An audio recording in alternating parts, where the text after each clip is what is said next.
ಆತ್ಮೀಯ ಬಂಧುಗಳೇ, ಮಹಾಭಾರತ ಭೀಷ್ಮ ಪರ್ವ. ಇದರಿಂದ ಪಾಂಡವ ವೀರರ ಜೊತೆ ಭೀಷ್ಮರ ಘೋರ ಯುದ್ಧ ಮತ್ತು ಶ್ರೀಕೃಷ್ಣನು ಚಾಟಿಯನ್ನು ತಗೊಂಡು ಭೀಷ್ಮರ ಕಡೆ ಓಡೋದು, ಈ ವಿಷಯದ ಬಗ್ಗೆ ನಾವು ತಿಳ್ಕೊಳ್ತಾ ಇದ್ವಿ.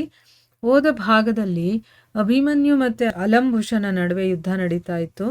ಸೊ ಅಲಂಭುಷ ಏನು ಮಾಡ್ದ, ಮಾಯೆಯನ್ನು ರಚನೆ ಮಾಡ್ತಾನೆ.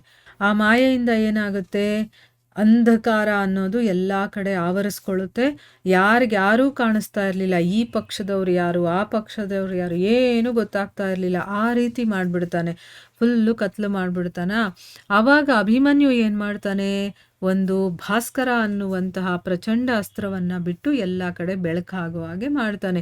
ಇದೇ ರೀತಿ ಬೇಕಾದಷ್ಟು ರೀತಿಯ ಮಾಯೆಗಳ ಪ್ರಯೋಗವನ್ನು ಮಾಡ್ತಾನೆ ಆ ರಾಕ್ಷಸ. ಆದರೆ ಎಲ್ಲವನ್ನೂ ಕೂಡ ಅವನು ನಷ್ಟ ಮಾಡ್ತಾ ಇರ್ತಾನೆ.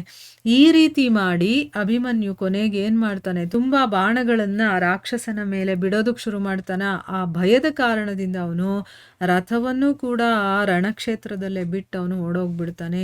ಈ ರೀತಿ ಅವನು ರಾಕ್ಷಸನನ್ನು ಸೋಲಿಸ್ತಾನೆ ಅನ್ನೋದನ್ನ ತಿಳ್ಕೊಂಡ್ವಿ.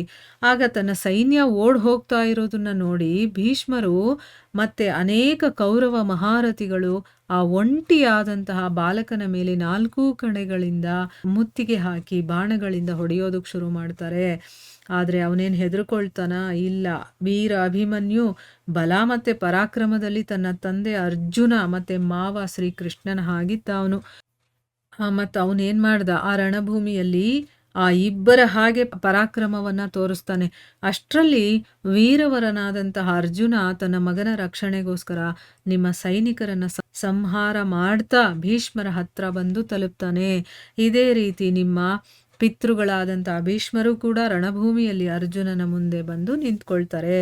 ಈಗ ಭೀಷ್ಮ ಮತ್ತು ಅರ್ಜುನರು ಎದುರು ಬದುರಾಗಿ ಬಂದಿದ್ದಾರೆ. ಆಗ ನಿಮ್ಮ ಮಕ್ಕಳಿದಾರಲ್ಲ, ಅವರು ರಥ, ಆನೆ ಮತ್ತು ಕುದುರೆಗಳ ಮೂಲಕ ಎಲ್ಲ ಕಡೆಗಳಿಂದ ಮುತ್ತಿಗೆ ಹಾಕಿ ಭೀಷ್ಮರ ರಕ್ಷಣೆಯನ್ನು ಮಾಡೋದಕ್ಕೆ ಶುರು ಮಾಡ್ತಾರೆ. ಇದೇ ರೀತಿ ಪಾಂಡವರು ಕೂಡ ಅರ್ಜುನನ ಅಕ್ಕಪಕ್ಕ ಇದ್ಕೊಂಡು ಭೀಷಣ ಸಂಗ್ರಾಮಕ್ಕೆ ತಯಾರಾಗ್ತಾರೆ. ಈಗ ಎಲ್ಲಕ್ಕಿಂತ ಮೊದಲು ಕೃಪಾಚಾರ್ಯರು ಅರ್ಜುನನ ಮೇಲೆ 25 ಬಾಣಗಳನ್ನು ಬಿಡ್ತಾರೆ. ಇದಕ್ಕೆ ಉತ್ತರವಾಗಿ ಸಾತ್ಯಕಿ ಮುಂದೆ ಬಂದು ತನ್ನ ಚೂಪಾದ ಬಾಣಗಳಿಂದ ಕೃಪಾಚಾರ್ಯರನ್ನು ಗಾಯಗೊಳಿಸ್ತಾನೆ. ಆಮೇಲೆ ಅವನು ಅವರನ್ನು ಬಿಟ್ಟು ಅಶ್ವತ್ಥಾಮನ ಮೇಲೆ ಆಕ್ರಮಣವನ್ನು ಮಾಡ್ತಾನೆ. ಆಮೇಲೆ ಅಶ್ವತ್ಥಾಮ ಏನು ಮಾಡ್ದ, ಸಾತ್ಯಕಿಯ ಧನಸ್ಸನ್ನು 2 ತುಂಡುಗಳನ್ನಾಗಿ ಮಾಡಿಬಿಡ್ತಾನೆ. ಅವನನ್ನು ಕೂಡ ಬಾಣಗಳಿಂದ ಹೊಡಿತಾನೆ. ಸಾತ್ಯಕಿ ತಕ್ಷಣವೇ ಬೇರೆ ಧನಸ್ಸನ್ನು ತಗೊಂಡು ಅಶ್ವತ್ಥಾಮನ ಎದೆ ಮತ್ತು ಭುಜಗಳಿಗೆ 60 ಬಾಣಗಳನ್ನು ಹೊಡಿತಾನೆ. ಅವುಗಳಿಂದ ಅತ್ಯಂತ ಗಾಯಗೊಂಡು ಮತ್ತು ವ್ಯಥಿತರಾದಂತಹ ಕಾರಣ ಅವರಿಗೆ ಮೂರ್ಛನೆ ಬಂದ್ಬಿಡುತ್ತೆ.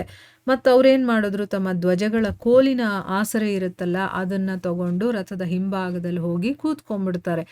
ಸ್ವಲ್ಪ ಸಮಯ ಆದಮೇಲೆ ಎಚ್ಚರ ಆಗುತ್ತೆ ಅವರಿಗೆ. ಆಮೇಲೆ ಪ್ರತಾಪಿ ಅಶ್ವತ್ಥಾಮ ಕೋಪ ಮಾಡಿಕೊಂಡು ಸಾತ್ಯಕಿಯ ಮೇಲೆ ಒಂದು ಆಯುಧವನ್ನು ಬಿಡ್ತಾನೆ. ಅದು ಅವನನ್ನು ಗಾಯಗೊಳಿಸಿ ನೆಲದ ಮೇಲೇ ಅದು ತಳ್ಬಿಡುತ್ತೆ. ಅಂದರೆ ಅವನು ಬೀಳ್ತಾನೆ ನೆಲದ ಮೇಲೆ. ಆಮೇಲೆ ಇನ್ನೊಂದು ಬಾಣದಿಂದ ಅವನ ಧ್ವಜವನ್ನು ಕತ್ತರಿಸ್ತಾನೆ. ಮತ್ತೆ ಜೋರಾಗಿ ಗರ್ಜನೆ ಮಾಡೋದಕ್ಕೆ ಶುರು ಮಾಡ್ತಾನೆ. ಆಮೇಲೆ ಅವನ ಮೇಲೆ ಬಹಳ ಪ್ರಚಂಡ ಬಾಣಗಳ ಮಳೆಯನ್ನು ಸುರಿಸೋದಕ್ಕೆ ಶುರು ಮಾಡ್ತಾನೆ. ಸಾತ್ಯಕಿ ಕೂಡ ಆ ಎಲ್ಲ ಶರಸಮೂಹಗಳನ್ನು ಕೂಡ ಕತ್ತರಿಸ್ತಾನೆ. ಮತ್ತು ತಕ್ಷಣವೇ ಅನೇಕ ಪ್ರಕಾರದ ಬಾಣಗಳನ್ನು ಸುರಿಸಿ ಅಶ್ವತ್ಥಾಮನನ್ನು ಆಚ್ಛಾದಿತಗೊಳಿಸ್ತಾನೆ. ಆಗ ಮಹಾಪ್ರತಾಪಿ ದ್ರೋಣಾಚಾರ್ಯರು ಮಗನ ರಕ್ಷಣೆಗಾಗಿ ಸಾತ್ಯಕಿಯ ಮುಂದೆ ಬರ್ತಾರೆ ಮತ್ತು ತಮ್ಮ ಚೂಪಾದ ಬಾಣಗಳಿಂದ ಅವನನ್ನು ಹೊಡಿತಾರೆ.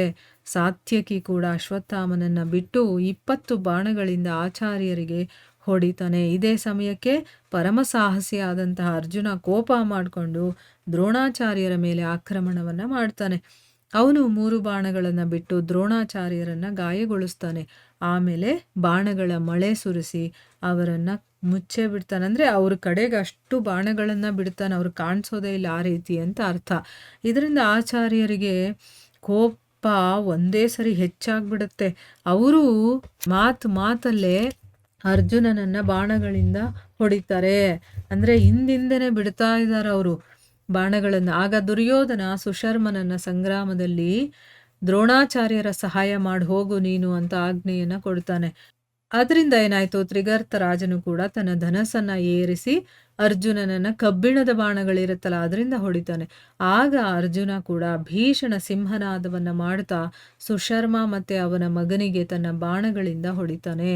ಅವರಿಬ್ಬರೂ ಕೂಡ ಸಾಯುವ ನಿರ್ಧಾರ ಮಾಡಿ ಅವನ ಮೇಲೆ ಎರಗುತ್ತಾರೆ. ಅಂದರೆ ನಾವು ಸತ್ರು ಪರವಾಗಿಲ್ಲ, ಇವನನ್ನ ನಾವು ಮುಗಿಸ್ಬೇಕು ಅಂತ ಆ ರೀತಿ ಅವನ ಮೇಲೆ ಯುದ್ಧಕ್ಕೆ ಹೋಗ್ತಾರೆ. ಮತ್ತು ಅವನ ರಥದ ಮೇಲೆ ಬಾಣಗಳ ಮಳೆಯನ್ನು ಸುರಿಸೋಕೆ ಶುರು ಮಾಡ್ತಾರೆ. ಅರ್ಜುನ ಆ ಬಾಣಗಳ ಮಳೆಯನ್ನು ತನ್ನ ಬಾಣಗಳಿಂದ ತಡಿತಾನೆ.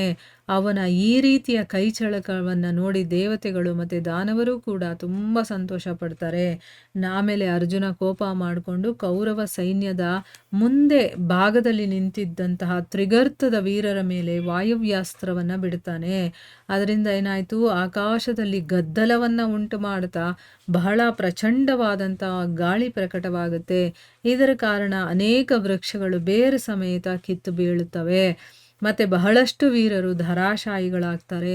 ಆಗ ದ್ರೋಣಾಚಾರ್ಯರು ಶೈಲಾಸ್ತ್ರವನ್ನು ಬಿಡ್ತಾರೆ. ಅಂದರೆ ಗಾಳಿಗೆ ಆಪೋಸಿಟ್ ಆಗಿ ಬಿಡುವಂಥ ಒಂದು ಅಸ್ತ್ರ.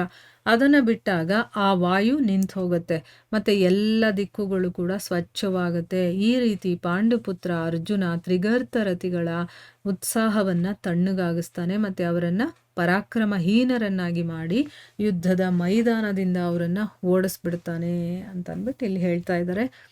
ಸೊ ಇಲ್ಲಿಗೆ ನಾವು ನಿಲ್ಲಿಸೋಣ. ಹರೇ ಕೃಷ್ಣ.